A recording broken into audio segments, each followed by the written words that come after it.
pagi Bapak Ibu serta saudara-saudara, begitu juga dengan anak-anak semua. Semoga kita semua dalam kondisi sehat. Pada hari ini kembali kita akan mengikuti ibadah streaming yang dilayani oleh Majelis GKJ Kemuliaan. Tidak lupa kami tetap mengingatkan untuk senantiasa menjaga kesehatan serta menerapkan protokol kesehatan dalam kehidupan kita sehari-hari. Sebelum kita memasuki ibadah kita pada pagi hari ini, ada beberapa pokok berita yang perlu menjadi perhatian kita bersama.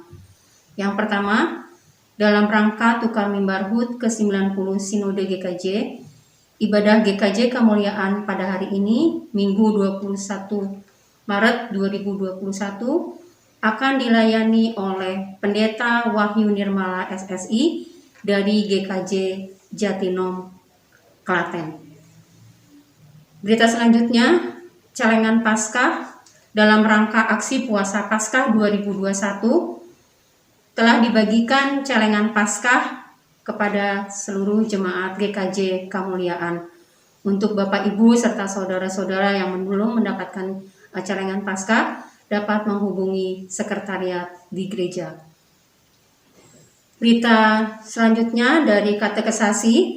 Majelis telah membuka pendaftaran katekesasi untuk CD dan baptis dewasa. Bagi jemaat yang akan mendaftar dapat menghubungi sekretariat dengan nomor telepon yang ada tertera di berita gereja. Lalu berita gereja selanjutnya datang dari tim pemanggilan pendeta. Mulai tanggal 15 Maret 2021, Saudara Diki Revaldo SSI akan memulai masa praorientasi sampai dengan tanggal 21 April 2021.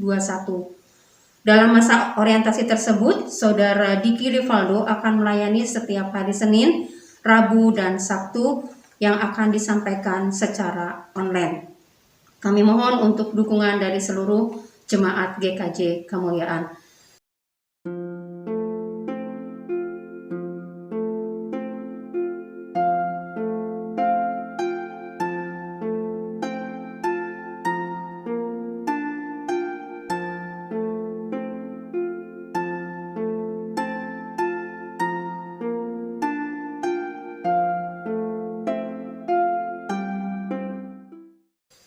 Demikian berita gereja yang perlu kami sampaikan. Pada ibadah pagi hari ini, kita akan dilayani oleh Bapak Pendeta Wahyu Nirmala SSI dari GKJ Jatinom. Terima kasih atas pelayanannya. Kami juga mengucapkan terima kasih kepada seluruh pendukung ibadah, baik itu kantor, rektor, singer, pengiring, maupun tim multimedia. Tuhan memberkati pelayanan kita semua. Baik, kita akan memulai ibadah kita masuk dalam peribadahan pada hari Minggu ini.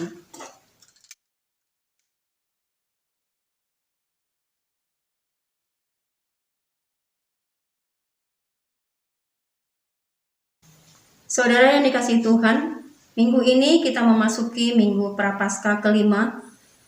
Mari mempersiapkan hati dan pikiran kita agar mengalami perjumpaan dengan Tuhan.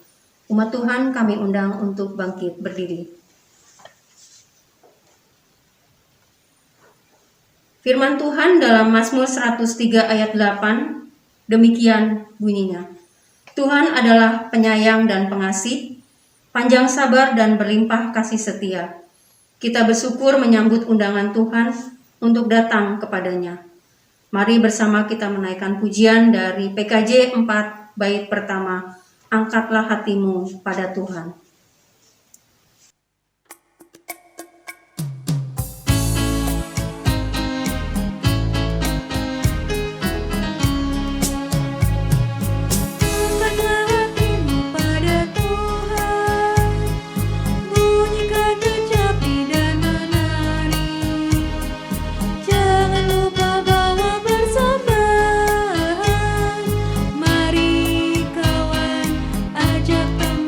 Bersama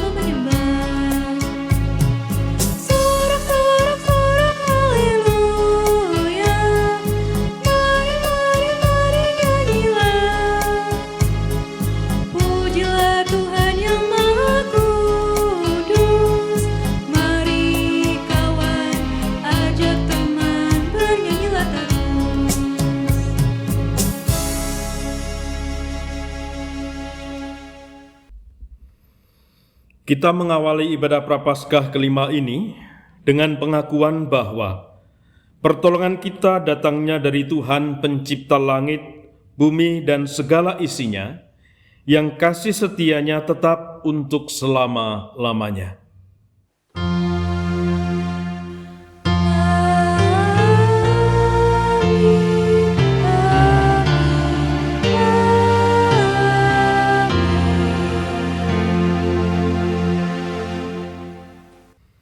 Damai sejahtera dan cinta kasih Allah Bapa, Putra dan Roh Kudus, beserta dengan saudara sekalian. Dan beserta saudara juga. 1 Yohanes 4 ayat 8 berkata demikian. Di dalam kasih tidak ada ketakutan, kasih yang sempurna melenyapkan ketakutan. Sebab ketakutan mengandung hukuman, dan barang siapa takut, ia tidak sempurna dalam kasih. Saudara yang dikasihi Tuhan, kasih Allah membawa pemulihan dalam kehidupan kita. Kita meyakini di dalam kasih, penghukuman dan penghakiman digantikannya menjadi pengampunan dan pengasihan. Mari bersyukur untuk segala kemurahan Tuhan dalam hidup kita. Kita bersama-sama menaikkan pujian dengan judul Kasih Allahku Sungguh Telah Terbukti.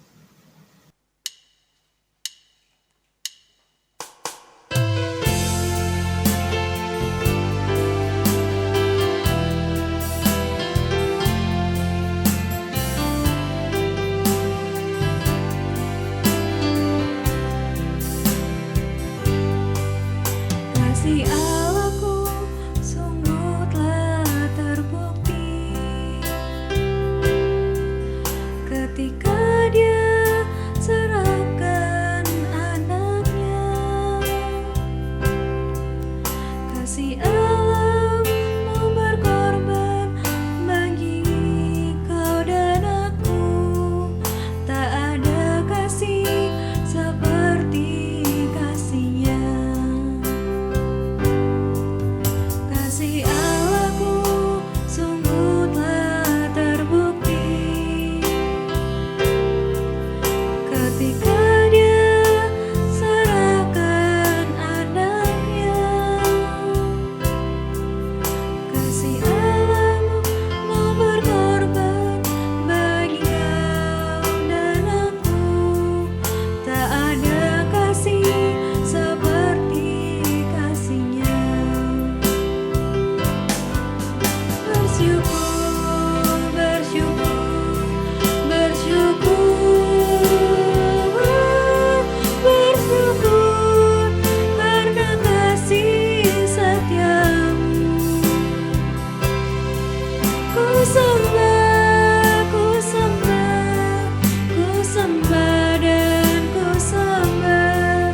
Selama hidupku ku sembah Kau Tuhan.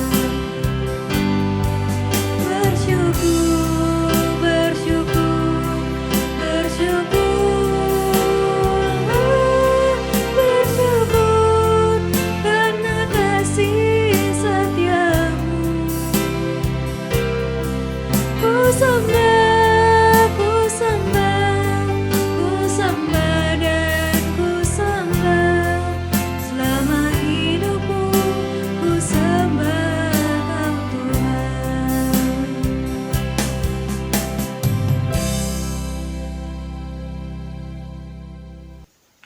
Marilah kita merendahkan diri di hadapan Tuhan untuk mengaku dosa dan kesalahan kita.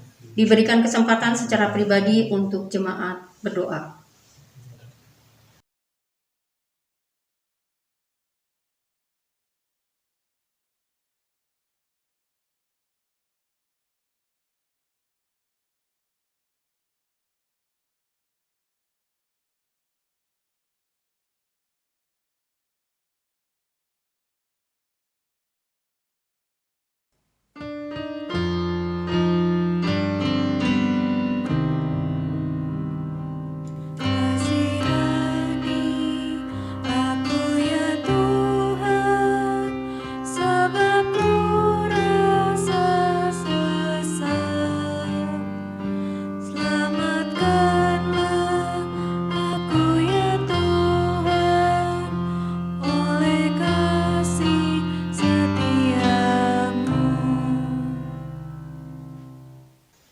Tuhan, kami manusia lemah dan berdosa yang beroleh anugerah kasih dari Allah.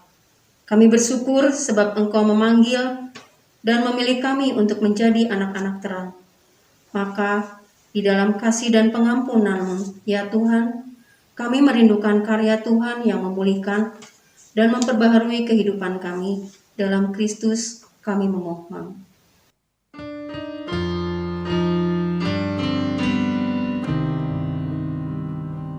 Kasihani aku ya Tuhan, sebab ku rasa sesat. Selamatkanlah aku ya Tuhan, oleh kasih setiamu. Sesungguhnya anugerah-Mu membuat kami berani untuk beranjak keluar dari dosa.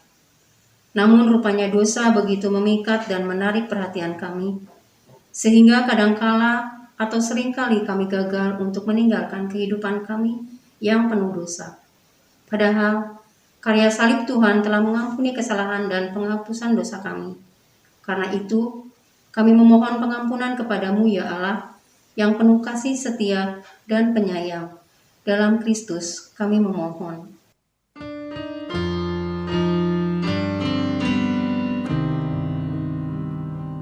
Kasihani aku ya Tuhan, sebab ku rasa sesat. Selamatkanlah aku ya Tuhan, oleh kasih setiamu. Sucikanlah hidup kami ya Tuhan, murnikanlah hati nurani kami, bersihkanlah pikiran kami, dan mampukanlah kami untuk terus mengarahkan hati dan pikiran kami kepada Tuhan yang senantiasa menuntun. Langkah juang kami melalui firman-Mu kepada setiap kami. Dalam Kristus kami memohon pengampunan. Amin.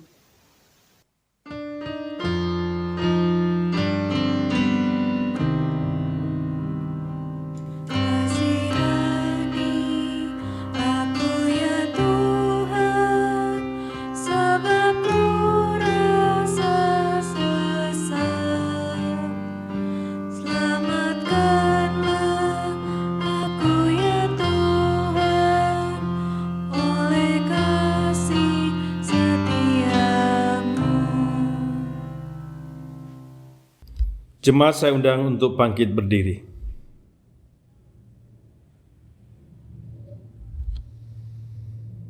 Di dalam Kristus, dosamu telah diampuni. Di dalam Kristus, dosamu juga telah diampuni. Saudara, marilah kita menyambut berita anugerah dari Allah untuk pengampunan dosa setiap kita. 1 Yohanes 1 ayat ke-9 sampai dengan ke-10 berkata demikian. Jika kita mengaku dosa kita, maka Ia adalah setia dan adil, sehingga Ia akan mengampuni segala dosa kita dan menyucikan kita dari segala kejahatan. Jika kita berkata bahwa kita tidak ada berbuat dosa, maka kita membuat Dia menjadi pendusta dan firman-Nya tidak ada di dalam kita. Demikianlah berita anugerah dari Tuhan. Syukur kepada Allah. Jemaat, marilah kita hidup dalam perdamaian dengan Allah dan sesama kita.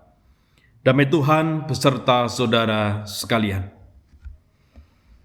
Mari kita sambut berita anugerah ini dengan bersama-sama menaikkan nyanyian pelengkap Kidung Jemaat 239 pada baitnya yang pertama, Perubahan Besar.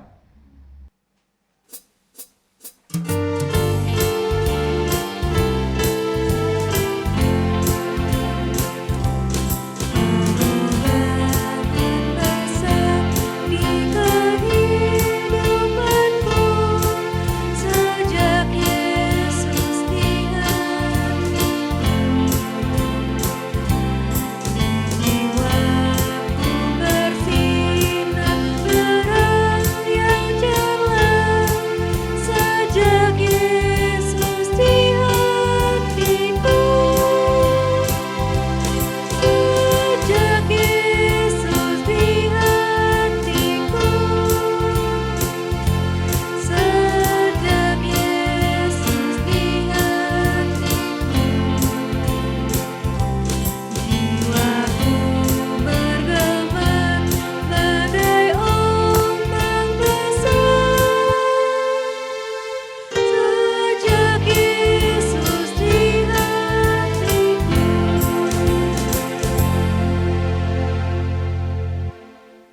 Dan mari sebelum kita mendengarkan sabda firman Tuhan, kita mohon berkat di dalam doa. Mari kita berdoa. Tuhan Allah yang Maha Kasih, kami datang kepadamu Tuhan di dalam segala cacat cedera yang kami punya. Oleh karena itu, ketika bersama-sama kami akan mendengarkan sabda firman-Mu, kiranya Roh Kudus mengurapi kami semua, sehingga sabda firman Tuhan tidaklah sia-sia di dalam kehidupan kami. Urapi juga hamba Tuhan yang Tuhan panggil untuk mengantarkan sabda firman-Mu di pagi hari ini, supaya sabda firman Tuhan membangun kehidupan kami bersama. Di dalam nama Tuhan kami Yesus Kristus, kami berdoa. Amin. Jemaat, saya persilahkan untuk duduk kembali. Tuhan berfirman melalui hambanya sebagaimana ada di dalam Yeremia 31 ayat 31 sampai dengan ayat 34. Sesungguhnya akan datang waktunya, demikianlah firman Tuhan. Aku akan mengadakan perjanjian baru dengan kaum Israel dan kaum Yehuda. Bukan seperti perjanjian yang telah kuadakan dengan nenek moyang mereka pada waktu aku memegang tangan mereka untuk membawa mereka keluar dari tanah Mesir. Perjanjianku itu telah mereka ingkari, meskipun aku menjadi Tuhan yang berkuasa atas mereka. Demikianlah firman Tuhan.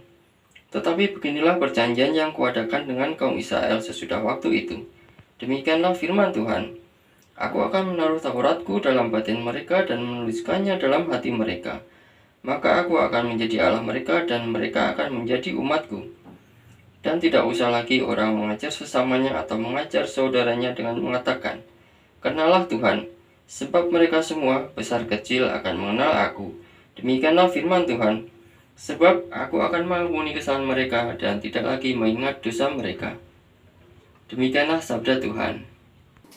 Syukur kepada Allah.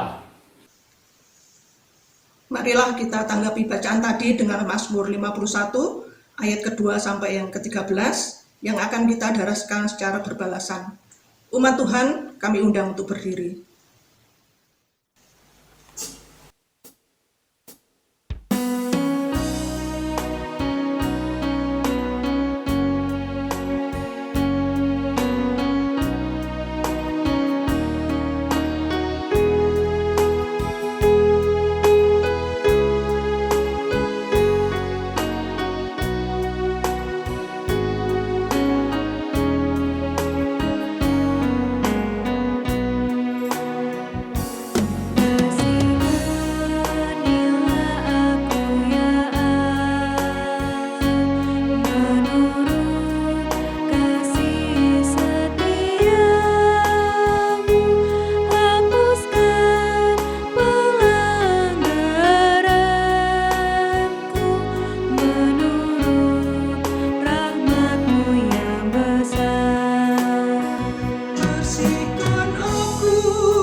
Tuhan, disilahkan duduk kembali. Inilah firman Tuhan yang disampaikan kepada kita berdasarkan bacaan dari Ibrani 5 ayat 5-10. Demikian pula Kristus tidak memuliakan dirinya sendiri dengan menjadi imam besar, tetapi dimuliakan oleh Dia yang berfirman kepadanya, "Anakku, engkau telah kuperanakan pada hari ini." Sebagaimana firman-Nya dalam suatu nas lain, "Engkau adalah imam untuk selama-lamanya," menurut peraturan Melkisedek. Dalam hidupnya sebagai manusia, ia telah mempersembahkan doa dan permohonan dengan ratap tangis dan keluhan kepada Dia, yang sanggup menyelamatkannya dari maut, dan karena kesalehannya ia telah didengarkan. Dan sekalipun ia adalah anak, ia telah belajar menjadi taat dari apa yang telah dideritanya. Dan sesudah ia mencapai kesempurnaannya, ia menjadi pokok keselamatan yang abadi bagi semua orang yang taat kepadanya. Dan ia dipanggil menjadi imam besar oleh Allah menurut peraturan Melkisedek. Demikianlah sabda Tuhan. Syukur kepada Allah. Pagi hari ini kita akan bersama-sama membaca dari Injil Tuhan Yesus Kristus menurut Yohanes pada pasalnya yang ke-12 ayat ke-20 sampai dengan 33. Yang kesaksian sabda firman Tuhan berbunyi demikian. Yesus memberitakan kematiannya. Di antara mereka yang berangkat untuk beribadah pada hari raya itu, terdapat beberapa orang Yunani. Orang-orang itu pergi kepada Filipus yang berasal dari Betsaida di Galilea, lalu berkata kepadanya, "Tuan, kami ingin bertemu dengan Yesus." Filipus pergi memberitahukannya kepada Andreas. Andreas dan Filipus menyampaikannya pula kepada Yesus. Tetapi Yesus menjawab mereka, katanya, "Telah tiba saatnya Anak Manusia dimuliakan. Aku berkata kepadamu, sesungguhnya jikalau biji gandum tidak jatuh ke dalam tanah dan mati, ia akan tetap satu biji saja. Tetapi jika ia mati, ia akan menghasilkan banyak buah. Barang siapa mencintai nyawanya, ia akan kehilangan nyawanya. Tetapi barang siapa tidak mencintai nyawanya di dunia ini, ia akan memeliharanya untuk hidup yang kekal. Barang siapa melayani aku, ia harus mengikuti aku, dan di mana aku berada, di situ pun pelayanku akan berada. Barang siapa melayani aku, ia akan dihormati Bapa." Sekarang jiwaku terharu. Dan apakah yang akan kukatakan?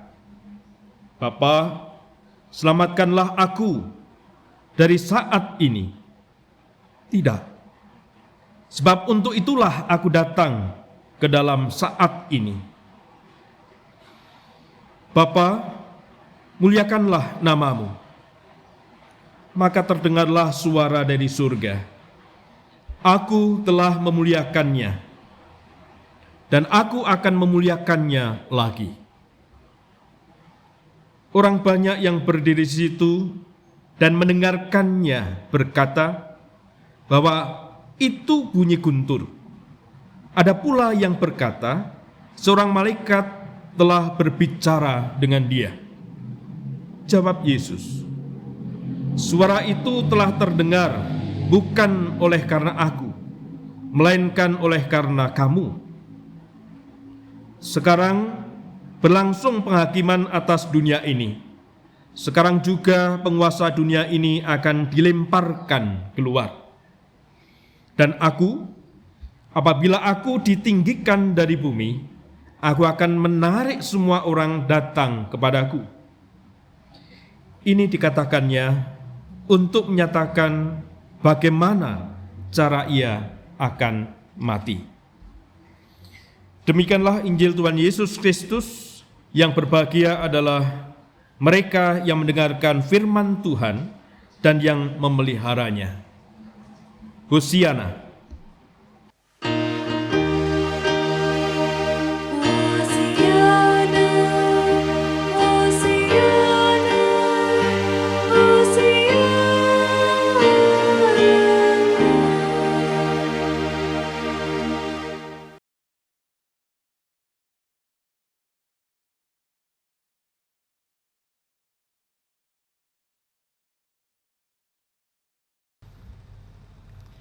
Shalom, selamat pagi Bapak Ibu, Saudara, Jemaat GKJ Kemuliaan yang ada di Bandung.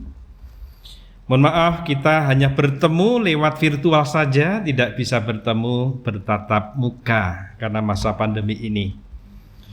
Ada pepatah yang mengatakan tak kenal maka tidak akan sayang. Maka sebelum saya mengantarkan sabda firman Tuhan, saya akan memperkenalkan diri saya lebih dahulu. Nama saya Wahyu Nirmala. Ya, mungkin Bapak Ibu ketika mendengarkan warta jemaat dikira putri. Ya, tapi inilah nama saya, Wahyu Nirmala, yang diberikan oleh orang tua. Wahyu itu ya kewahyon, ya berkah yang besar, anugerah. Dan nir itu hilang dan mala itu sakit. Ya, dengan harapan ketika orang tua melahirkan saya, ya, itu supaya lestari hidupnya, anugerah Tuhan, ya, karena sebelumnya sudah punya anak laki-laki kembar, tapi ternyata dipanggil Tuhan. Nah, di Jatinom saya sudah kurang lebih 20 tahun, ya, ditabiskan menjadi seorang pendeta di GKJ Jatinom. Nah, saat sekarang ini saya punya anak 3, istri 1, ya, anak yang bungsu itu kelas 2, yang nomor 2 itu kelas 4, dan yang sulung itu kelas 2 SMP. Ya. Begitu Bapak Ibu, mungkin perkenalan awal dari saya. Mungkin suatu saat kita bisa bertemu secara bertatap muka, entah di gereja GKJ Kemuliaan ataupun di GKJ Jatinom. Karena di GKJ Jatinom ini dilingkupi oleh sumber mata air artesis, ya, umbul-umbulnya banyak. Jadi sugih, toyo, banyu, air, ya. Dan juga di sana banyak tempat-tempat wisata, desa-desa wisata. Mari silahkan untuk datang ke sana. Ada juga homestay, ya, mungkin Bapak Ibu bisa tinggal, atau mungkin ada pembinaan di GKJ Jatinom. Saya persilahkan. Baiklah Bapak Ibu, kita akan bersama-sama menghayati sabda firman Tuhan dari rangkaian ayat-ayat leksionare dari Sinode GKJ.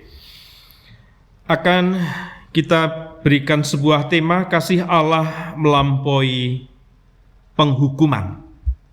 Nah, jemaat yang terkasih dalam Tuhan, apakah Bapak Ibu dan Saudara ini mengenal sebuah lagu yang liriknya seperti ini?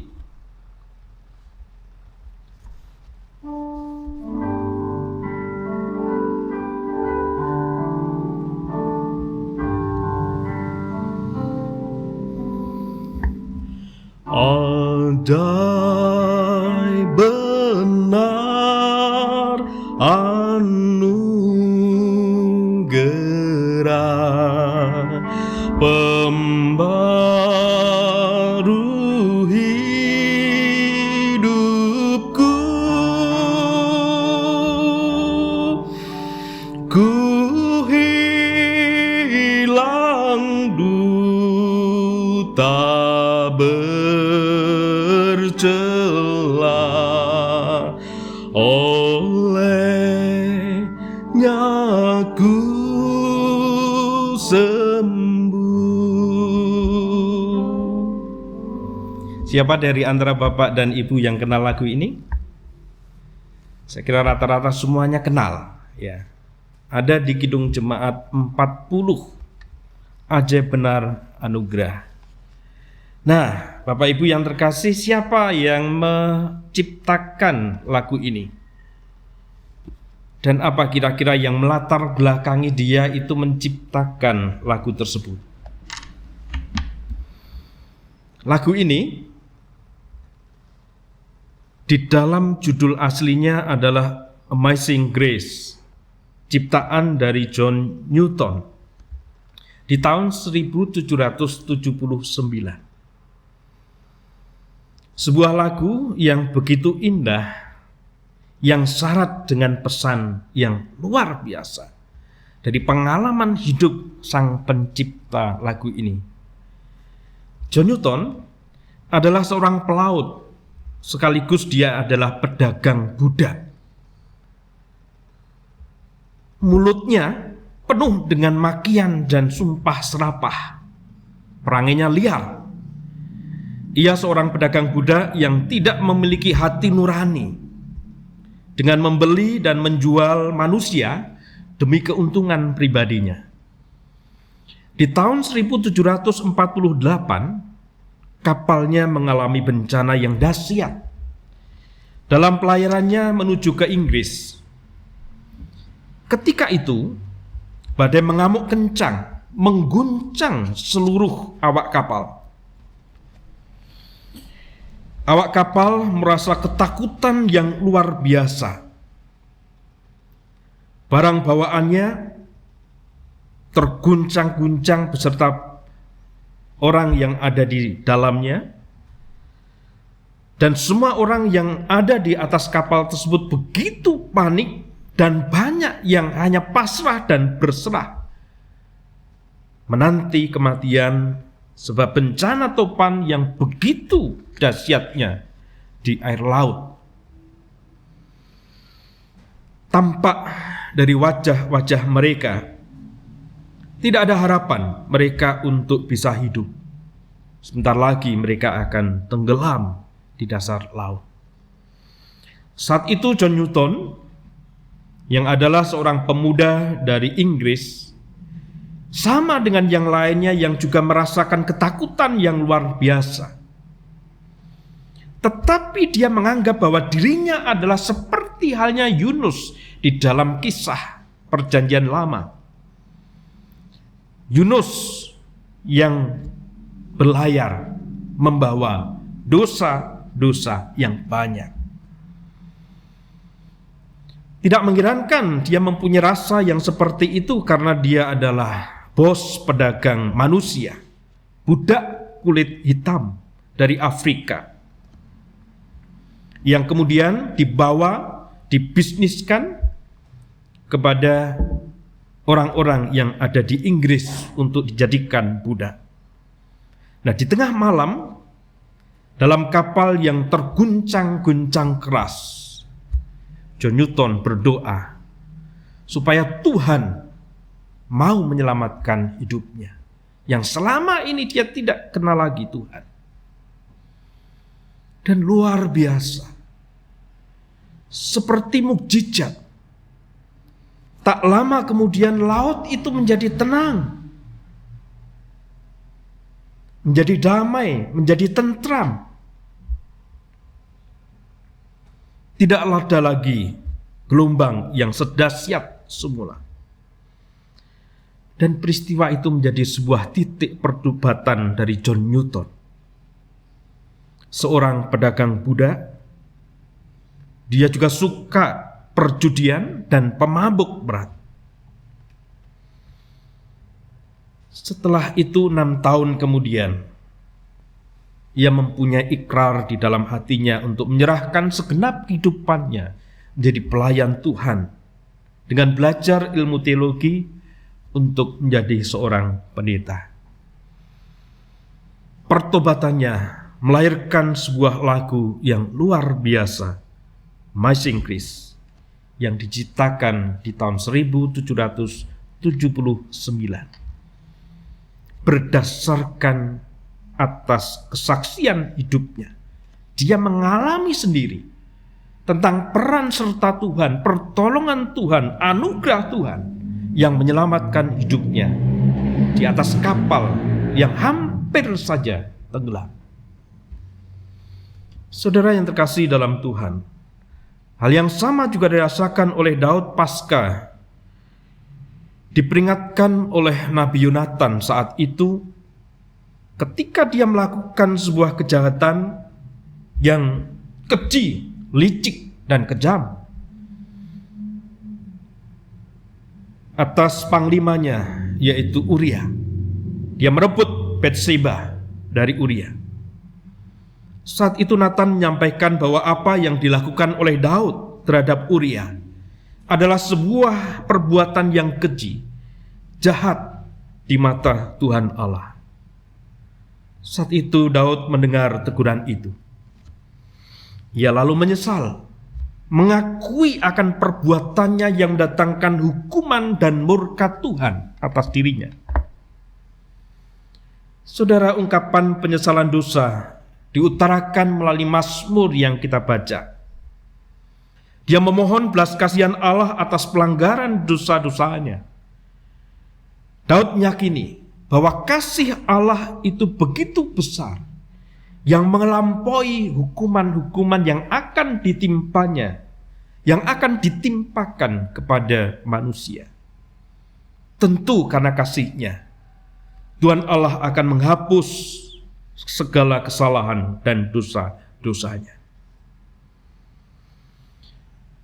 Daud menyadari bahwa sebagai manusia ia telah diperanakkan dan dikandung dalam dosa dan kesalahan. Mazmur 51 ayatnya yang ke-7. Dan hal ini menegaskan bahwa manusia tidak lepas dari kesalahan dan dosa. Namun Daud meyakini di dalam keberdosaan manusia, Allah tetap ada dan tinggal di dalam kehidupan manusia. Allah tetap memberikan suatu pengampunan, pengasihan di dalam dirinya, umatnya. Sehingga di dalam kasih Allah, manusia akhirnya mengalami sebuah pemulihan, pembaruan kehidupan. Saudara yang terkasih di dalam Tuhan Yesus Kristus, sebuah pemulihan dan pembaruan hidup juga dirasakan oleh umat Tuhan Israel. Yang kala itu, setelah Tuhan membawa keluar dari tanah Mesir menuju kepada tanah Kanaan, rupanya anugerah Tuhan yang luar biasa ini tidak direspon, ditanggapi, dan dihayati menjadi sesuatu yang luar biasa di dalam kehidupannya, sehingga disyukuri dengan berbuat yang baik dan berterima kasih kepada Tuhan di dalam gaya hidup, pola hidupnya. Namun sebaliknya, bangsa Israel justru ketika menerima anugerah berada di tanah Kanaan, di tanah perjanjian, dia lupa siapa Tuhan yang telah mengiringnya, memberikan anugerah pembebasan kepada dirinya. Bangsa Israel memberontak, menyimpang dari perintah Allah. Sehingga konsekuensi yang terjadi pada zaman Yeremia, kebobrokan moralitas spiritual, litas umat yang buruk, mengakibatkan mereka harus mengalami sebuah kehancuran, bahkan pembuangan. Peringatan yang keras dari Allah melalui Nabi Yeremia mengingatkan umat Tuhan Israel.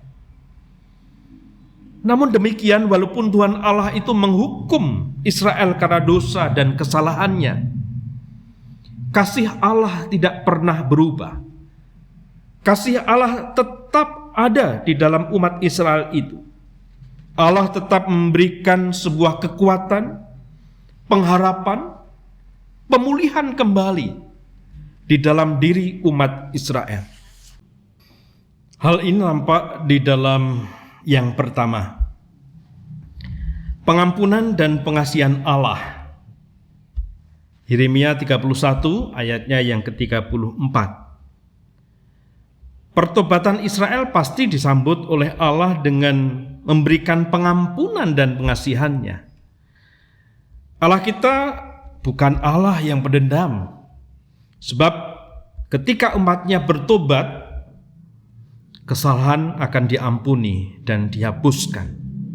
Yang kedua, perjanjian baru Allah dan umat Israel pasca pembuangan. Perjanjian baru ini merujuk pada komitmen dan kesungguhan hati yang diminta Allah kepada umat Israel untuk hidup taat, setia, memegang perjanjian mereka dengan Tuhan Allah. Dan yang ketiga, pembaruan itu dikerjakan oleh Allah sendiri. Ayatnya yang ke-33. Di sana dikatakan bahwa Taurat Tuhan akan ditaruh dan dituliskan di dalam batin umat Israel sebagai sebuah penegasan bahwa karya pembaruan itu dikerjakan oleh Allah sendiri di dalam hidup umat Israel, agar mereka mengenal Allah dan firman-Nya dalam hidup sehari-hari. Saudara, walaupun Allah marah karena umatnya telah berbuat dosa, memberontak terhadap Allah sendiri, namun kasih setia Tuhan itu besar, yang ditunjukkan melalui cara Allah dalam membentuk, memulihkan, dan memperbarui kehidupan umat yang dikasihinya. Oleh karena itu, jangan pernah kita meragukan kasih Allah. Sebab kasih Allah sudah dibuktikan melalui karya perdamaian Kristus di atas kayu salib. Di kayu salib Tuhan Yesus telah mempersembahkan kurban penebusan dosa, yaitu dirinya sendiri sebagai perdamaian, pendamaian, dan pemulihan relasi Tuhan dengan umatnya. Sehingga peristiwa salib menegaskan bahwa Kristus menjadi imam besar, tetapi sekaligus anak domba Allah, yang sekali sampai selama-lamanya telah menghapus dosa pelanggaran manusia. Ia menjalani masa sengsara sampai mati di dalam ketaatannya. Melalui derita dan sengsara Yesus, kasih Allah melampaui hukuman dosa dan maut, sehingga keselamatan diberikan pada manusia. Itulah kesempurnaan kasih Allah yang membawa percaya orang-orang yang dikasihinya pada pengampunan dan pengasihan Allah. Ibrani 5 ayat 8 sampai dengan ke-9. Saudara yang terkasih di dalam Tuhan Yesus Kristus, anugerah Allah yang telah kita terima selaku orang percaya perlu diuji akan komitmen dan kesetiaan serta totalitas hidup kita pada salib Kristus. Anugerah Allah dan salib Kristus tidak bisa dipisahkan. Sebaliknya, anugerah dan salib Kristus menjadi kekuatan pendorong bagi setiap umat percaya untuk menjadi saksinya yang hidup. Orang-orang Yunani yang ingin berjumpa dengan Yesus di dalam bacaan Injil kita di Yohanes 12 ayat 20 sampai dengan 33 merupakan representasi dari orang-orang yang kelak menerima Injil Kristus. Anugerah Allah dan salib akan menjadi pendorong yang berkenan di hadapannya apabila hidup umat semakin dimurnikan. Umat perlu merespon dengan spiritualitas yang lahir dari hati yang hancur dan jiwa yang remuk menyambut anugerah Allah dan salib Kristus, seperti halnya pertobatan yang terjadi dan dialami oleh John Newton. Dia merasa berdosa, dia merasa bersalah karena telah mengorbankan sesamanya. Beratus-ratus bahkan beribu-ribu orang yang dijual untuk dijadikan sebagai budak. Akhirnya dia bertobat dan menyerahkan diri kepada Kristus Tuhan. Sesuai dengan nubuat para nabi, Allah telah merencanakan dan menetapkan Yesus sebagai biji yang harus mati dengan menghasilkan banyak buah. Di dalam Yohanes 12 ayat 27, Yesus mengungkapkan perasaan hatinya yang dalam, yaitu ketika dia mengatakan, "Sekarang jiwaku terharu, dan apakah yang akan kukatakan? Bapa, selamatkanlah aku dari saat ini." Jawabannya, tidak. Sebab untuk itulah aku datang ke dalam saat ini. Itu yang dirasakan oleh Yesus. Oleh karena itu, terhadap kehendak dan ketetapan Allah, Yesus tidak pernah mengatakan menolak. Tidak. Ia tidak meminta diselamatkan dari peristiwa salib. Pernyataan yang lahir dari hati Yesus itu diungkapkan dengan kata, "Jiwaku terharu." Kata tersebut berasal dari ungkapan epise mau tetaraktai. Nah, kata tetaraktai itu berarti perasaan yang begitu dekat sehingga mampu memahami situasi orang lain. Sehingga dengan demikian Yesus tahu persis apa yang diinginkan oleh Tuhan dan bagaimana kondisi umat. Penentuan dan ketetapan Allah telah direspon oleh Yesus dengan kerelaan dan kesediaan untuk melakukannya, melakukan salib itu sendiri. Sehingga selaku anak Allah, Tuhan Yesus menjadikan salib sebagai jalan hidupnya untuk memperdamaikan manusia dengan Allah. Jemaat yang terkasih di dalam Tuhan, sejauh mana kita sebagai orang percaya mempunyai sikap seperti Kristus, yaitu menjadikan salib Kristus sebagai jalan hidup kita. Karena tidak mungkin anugerah kita terima keselamatan tanpa adanya jalan salib itu sendiri, memikul salib itu sendiri. Komitmen dan kesediaan diri tersebut hanya mungkin terjadi apabila hidup kita senantiasa bersedia menerima anugerahnya di dalam salib Kristus. Kita bersedia untuk ikut menderita. Kita bersedia untuk memikul salib kita sendiri. Dan punya komitmen untuk memperbaiki, memurnikan kehidupan kita di dalam sebuah pertobatan. Seperti halnya yang telah dilakukan oleh John Newton di dalam kehidupannya. Sehingga kita sebagai hamba-hamba Tuhan dilayakkan menjadi hamba-hamba yang patuh, taat, dan setia. Tuhan memberkati. Amin. Saat hening bagi kita.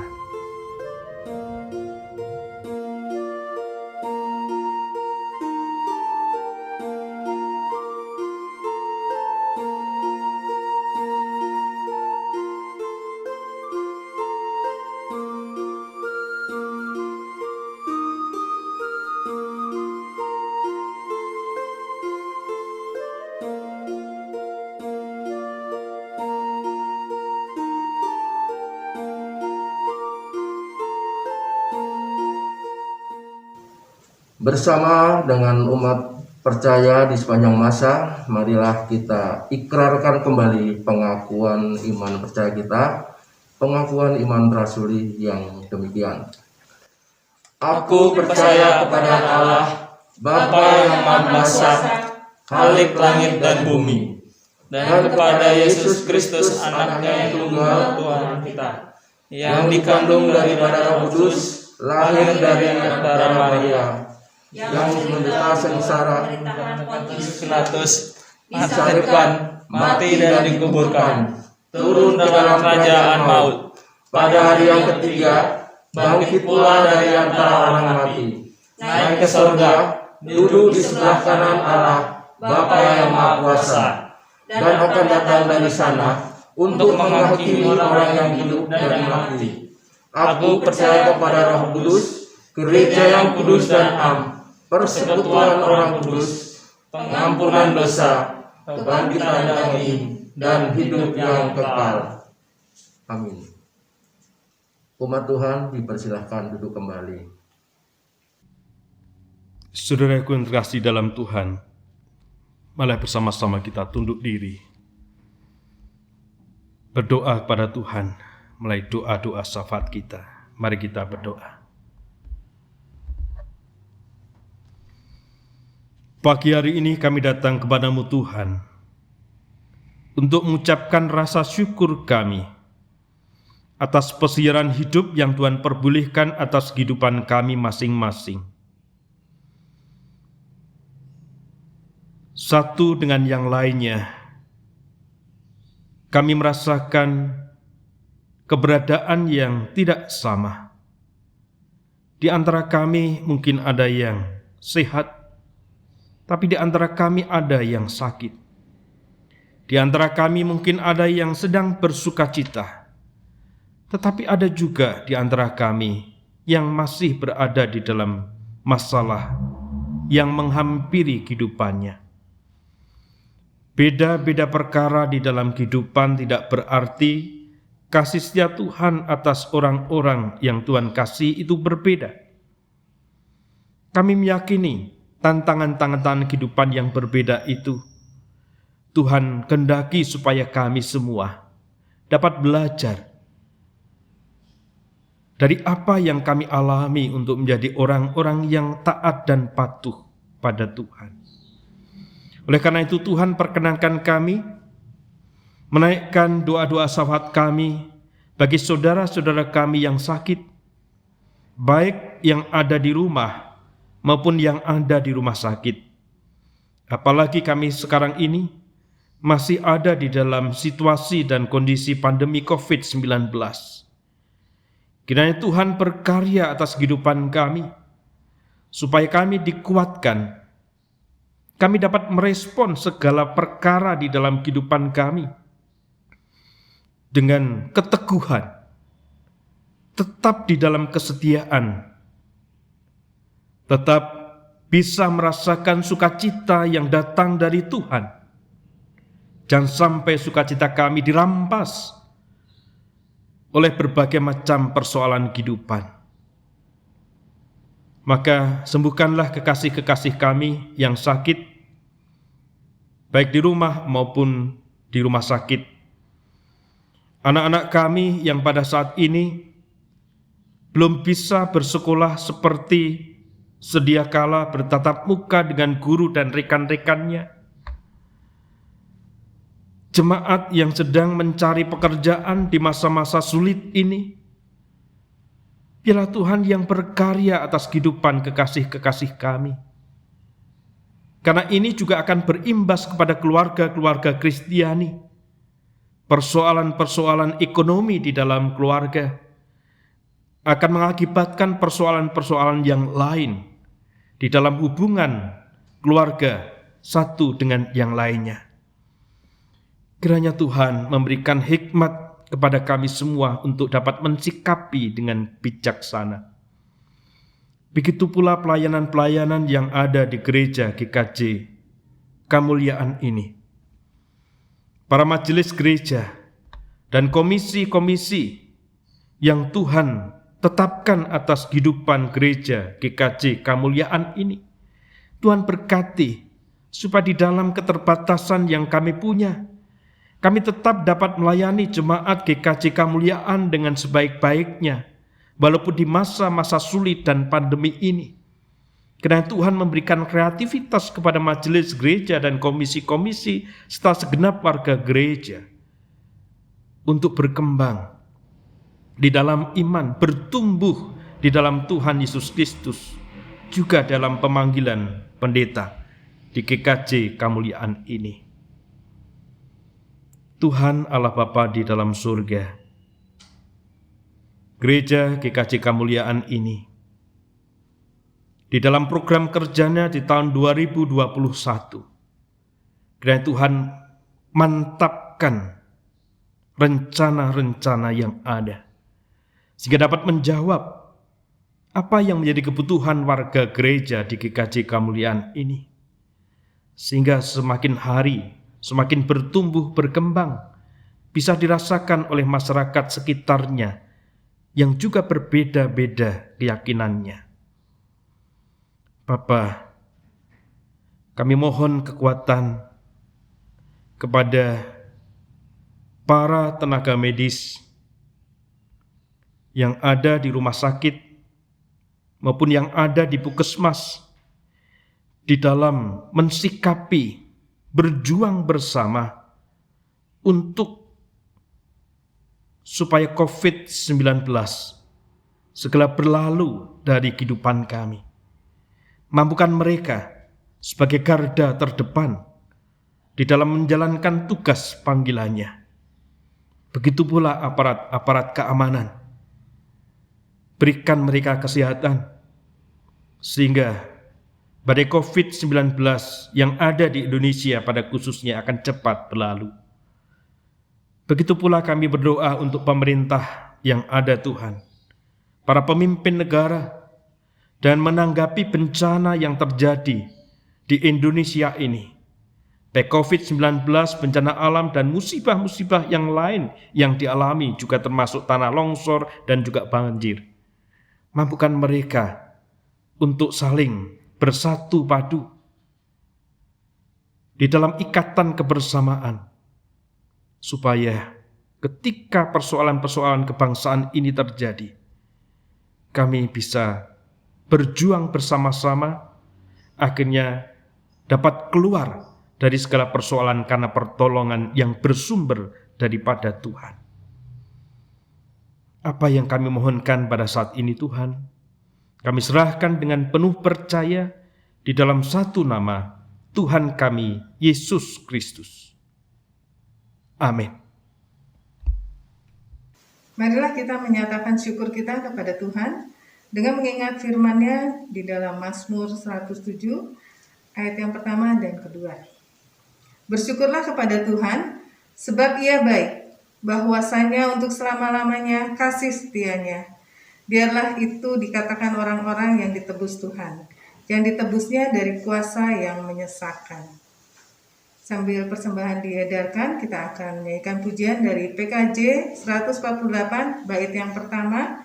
Terima kasih ya Tuhanku.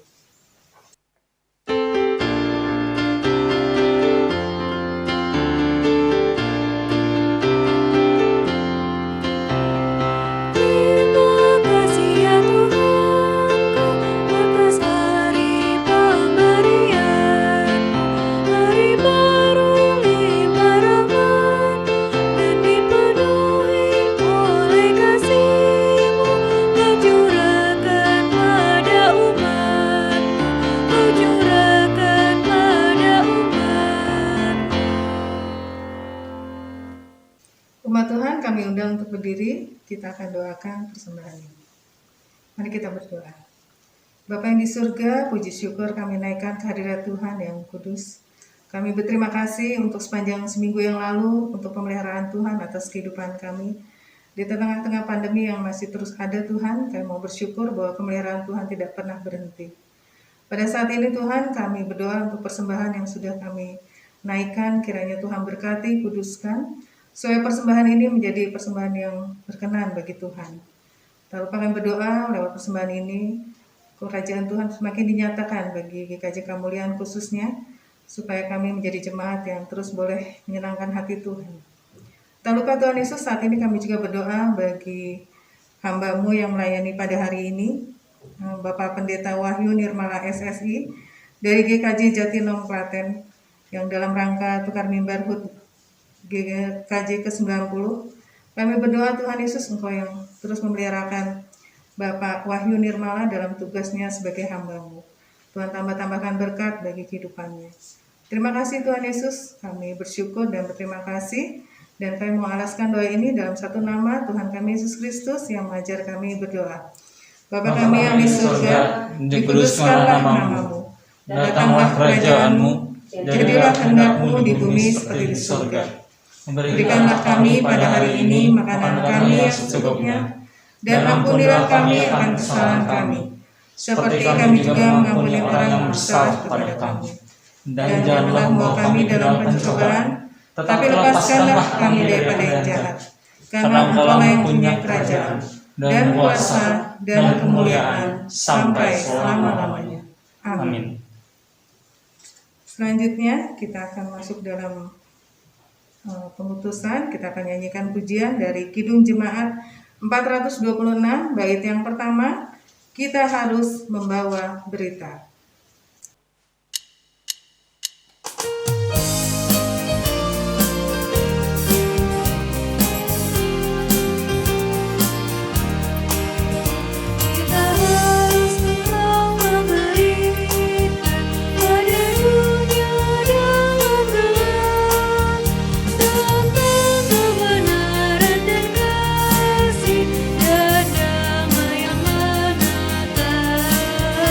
Dan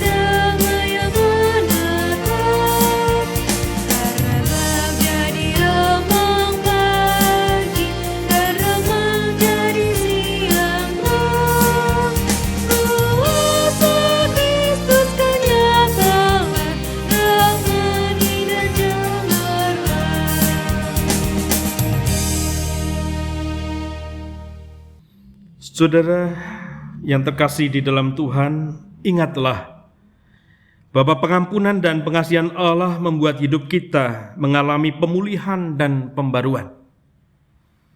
Tetap hidup dalam pimpinan Allah Roh Kudus yang terus memperbarui kehidupan kita. Oleh karena itu, terimalah berkat Tuhan. Semoga Allah sumber pengharapan memenuhi kamu dengan segala sukacita dan damai sejahtera di dalam iman kamu, supaya oleh kekuatan Roh Kudus kamu berlimpah-limpah di dalam pengharapan. Amin.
Bapak, Ibu, dan saudara-saudari serta anak-anakku yang terkasih, demikianlah ibadah online GKJ Kemuliaan. Semoga semua menjadi berkat bagi kita semua. Sampai bertemu kebaktian minggu depan. Tuhan Yesus memberkati kita semua. Amin.